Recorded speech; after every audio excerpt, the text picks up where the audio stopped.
grows, anything goes. Devil is a lie, looking for the prize.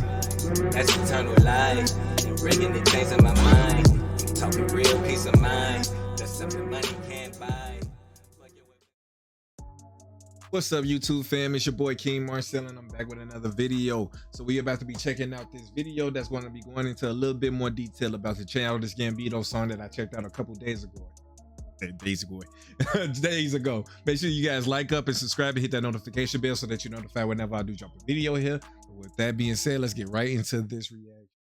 Childish Gambino just made his return to music with a powerful statement that's more relevant to this Drake-Kendrick beef than you might think. He released Ada Vista, a fleshed out version of his fourth studio album, 3/15/20, flipping that date by releasing it on 5/13, where he revised and added a lot of new features to many of the songs from the original, including Littlefoot Bigfoot, an updated version of 35/31 from his last project. The lyrics tell a powerful story about a person who lost his father to prison, following right in his footsteps with a life of drug dealing and crime. Gambino's character performs this trauma in song form with a happy, upbeat energy, but nobody cares until they see violence. It's a very relevant story. Ain't that how I described it when I was reacting to it? It was literally pointing out the fact that not just in Childish Gambino, it's just artists as a whole. They be selling their trauma to us and we eat it up. And at some point we gotta really reflect and look at ourselves like, man, why do we accept this destructive behavior?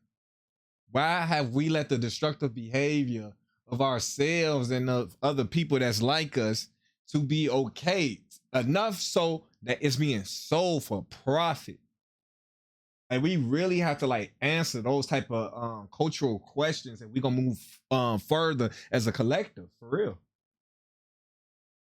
With a life of drug dealing and crime, Gambino's character performs this trauma in song form with a happy, upbeat energy, but nobody cares until they see violence. It's a very relevant story about the music industry and how little things have changed for black artists since the days of the artists he makes reference to in the visuals, like Cab Calloway. That's a key part too. Hold on, this part right here in the This Is America song. It's a very relevant story. So this part, what I had took from this part all them years ago when this song came out is that it's church music, you know what I'm saying? Like, you know what I'm saying? They praising God. But then no one liked that. No one wanted to worship God anymore. And then it became when it became violence. Literally, think about this. He shot a choir. And look how people rallied to this song. Proving the point that, like, man, we literally turned our backs on God to a certain extent. And I try not to be preachy to y'all, but you know what I'm saying? It's real. And we have to reflect and be like, man, it's something wrong internally with what's going on right now.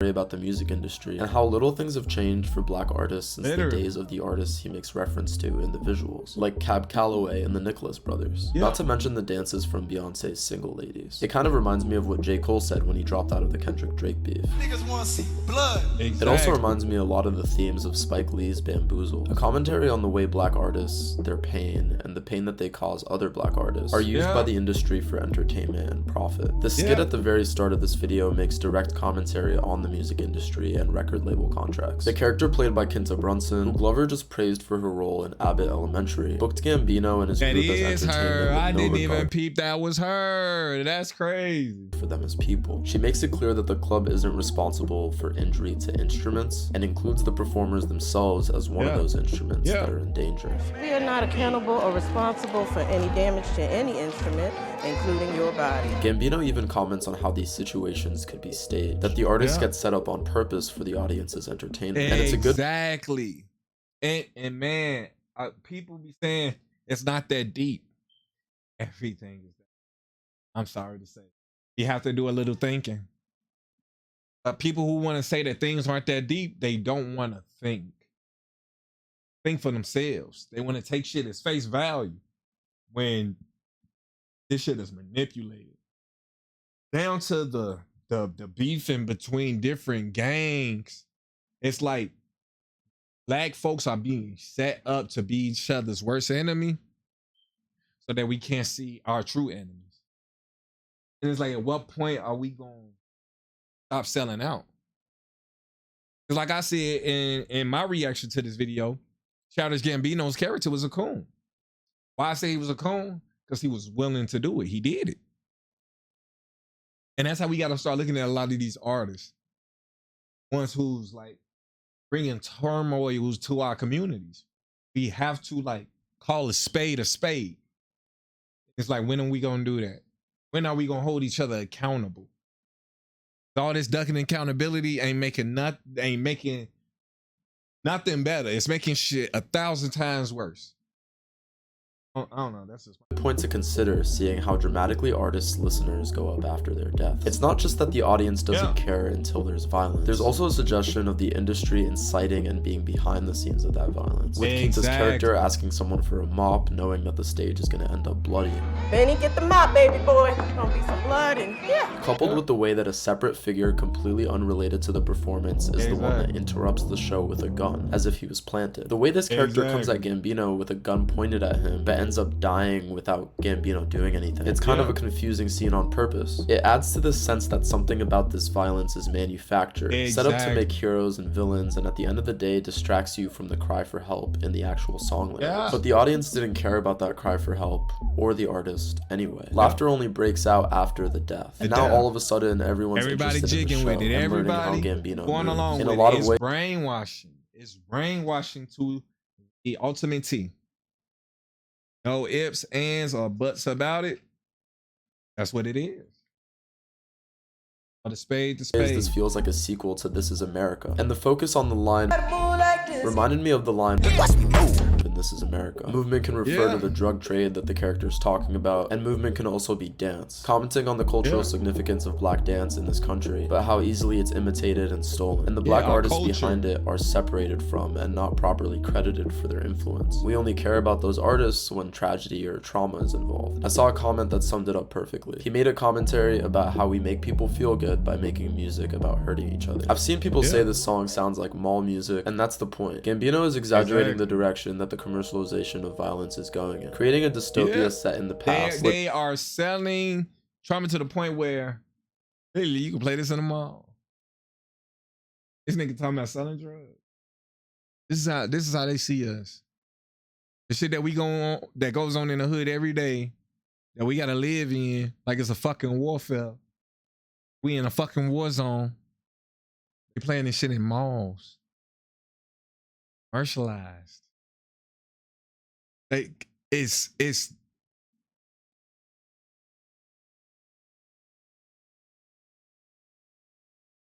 like the fact that we let it get to this point is even sicker. People dance and sing along happily to a song that the artist has to put on a mask to even create. And the nudie feature that just feels like a separate song at the end, there's a reason for that too. If you really think about it, Glover and Nudie were really rapping about the same thing. The contrast between the verses that have the same subject matter shows how easily we could ignore the lyrics and the reality of the artist when it's dressed up with the energy of the Gambino part, perfectly capturing the dichotomy at the heart of the song. Like 3 Stacks once said, y'all don't want to hear me, you just want to dance. Just want to dance. And that shit's so real. Like when I used to rap back in the day, that's the reason why I didn't follow my rap career, because I felt like nobody wanted to hear the shit I was saying. Oh, what's up, man? Yo, I saw your tag.